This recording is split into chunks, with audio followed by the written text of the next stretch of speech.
नमस्कार. आज आपण एका अशा विषयावर बोलणार आहोत जो अनेक पालकांना खूप जवळचा वाटतो.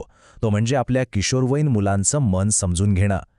कॅरन कलन यांच्या पुस्तकाच्या आधारे आपण त्यांच्या वागण्यामागचं मानसशास्त्र अगदी सोप्या भाषेत उलगडून पाहणार आहोत. चला तर मग सुरुवात करूया. पालक म्हणून आपल्याला कधीकधी असं वाटतं ना की आपल्याच मुलांशी बोलणं किती अवघड झालंय, जणू काही आपल्या आणि त्यांच्यामध्ये एक न दिसणारी भिंतच उभी राहिली आहे. पण असं वाटणारे आपण एकटे नाही, ही भावना खूप सामान्य आहे. आपल्याला त्यांचं वागणं अचानक बदललेलं दिसतं. कधी ते खूप चिडचिड करतात, कधी एकदम शांत होऊन जातात, तर कधी प्रत्येक गोष्टीला नाही म्हणतात. आणि हे सगळं पाहून पालक म्हणून आपली काळजी वाढणं अगदी स्वाभाविक आहे. पण थांबा, इथेच आपल्याला थोडं वेगळ्या दृष्टिकोनातून बघायचं आहे. असं असू शकतं का की त्यांचं हे वागणं म्हणजे फक्त बंडखोरी नाहीये, तर त्यांच्या मनात सुरू असलेल्या एखाद्या वादळाचा तो एक संकेत आहे? त्यांच्या काहीतरी गरजा पूर्ण होत नाहीयेत हे सांगण्याचा तो एक मार्ग असेल तर? आणि याच प्रश्नावर कॅरन कलन यांचं पुस्तक एक खूप महत्त्वाचा विचार मांडतं. त्या म्हणतात की मुलांच्या प्रत्येक वागण्यामागे एक खोल भावना आणि एक मूलभूत मानसिक गरज लपलेली असते. जर आपण ती गरज ओळखू शकलो तर त्यांच्या वागण्याचा अर्थ आपल्याला सहज कळू शकतो. आता ही स्लाईड बघा. इथे या सगळ्या विश्लेषणाचा गाभा आहे. कलन यांच्या मते किशोरवयीन मुलांच्या वागण्यावर मुख्यत्वे 3 मानसिक गरजांचा प्रभाव असतो. एक म्हणजे अचिव्हमेंट, काहीतरी साध्य करण्याची, यशस्वी होण्याची गरज.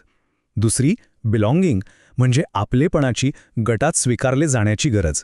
आणि तिसरी कंट्रोल, म्हणजे स्वतःच्या आयुष्यावर नियंत्रण असण्याची गरज.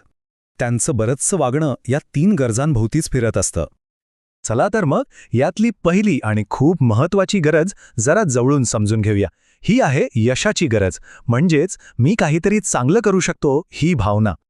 याचा नेमका अर्थ काय होतो? तर बघा, प्रत्येक मुलाला आतून असं वाटत असतं की माझ्यात काहीतरी खास आहे, मी कोणत्यातरी गोष्टीत खूप चांगला आहे. हीच भावना त्यांच्या आत्मविश्वासाचा पाया असते. उदाहरणार्थ, जेव्हा एखादं मूल चित्रकलेत किंवा खेळात खूप छान कामगिरी करतं, तेव्हा त्याला जो एक आनंद मिळतो, चेहऱ्यावर जी चमक येते, ती याच गरजेच्या पूर्ततेतून येते. वाह, हे मी करू शकलो, ही भावना त्याचा आत्मविश्वास खूप वाढवते. आता वळूया दुसऱ्या गरजेकडे, जी किशोरवयीन काळात प्रचंड महत्त्वाची ठरते. ही आहे आपलेपणाची गरज, म्हणजेच मित्रमैत्रिणींच्या ग्रुपमध्ये आपलं एक खास स्थान असण्याची इच्छा. आपल्याला माहीतच आहे की या वयात कुटुंबापेक्षा मित्रमैत्रिणींचा प्रभाव जास्त असतो. त्यांच्या ग्रुपमध्ये त्यांना स्वीकारलं जाणं, त्यांच्यातलंच एक होणं, हे त्यांच्या भावनिक वाढीसाठी खूप गरजेचं असतं. आणि जेव्हा हीच गरज पूर्ण होत नाही, तेव्हा काय होतं? मूल एकटं पडतं. शाळेत मित्र नसतील तर त्याला आतून वाटायला लागतं की मला कोणीच स्वीकारत नाही. आणि हा जो एकटेपणा आहे ना, तोच या अपूर्ण गरजेचा एक मोठा सिग्नल आहे. आणि आता तिसरी आणि तितकीच महत्त्वाची गरज, नियंत्रणाची. सोप्या भाषेत सांगायचं तर स्वायत्तेची, म्हणजे स्वतःचे निर्णय स्वतः घेण्याच्या स्वातंत्र्याची गरज.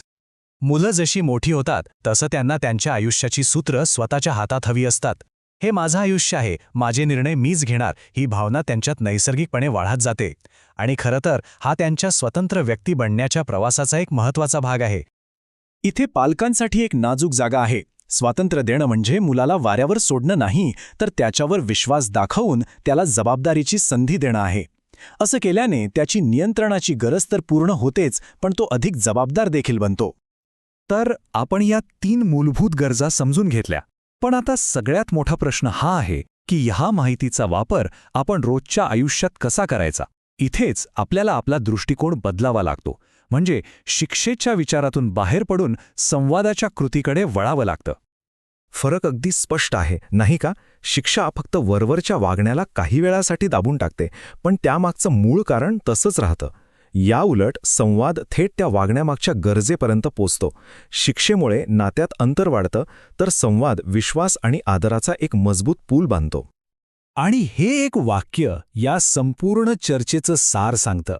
किशोरवयीन मुलांच्या वर्तनामागे नेहमी एक भावना असते, आणि ती भावना समजून घेणे हीच सर्वात महत्त्वाची गोष्ट आहे. त्या भावनेपर्यंत पोहोचणं हेच खरं पालकत्व आहे. म्हणून पुढच्या वेळी जेव्हा तुमचं मूल चिडचिड करेल किंवा काहीतरी वेगळं वागेल, तेव्हा लगेच प्रतिक्रिया देण्याऐवजी फक्त एक क्षण थांबा आणि शांतपणे स्वतःला विचारा, या वागण्यातून ते मला नक्की काय सांगू पाहत आहे? त्याची कोणती गरज अपूर्ण राहिली आहे? यशाची, आपलेपणाची की नियंत्रणाची? विश्वास ठेवा, उत्तर तुम्हाला तिथेच सापडेल.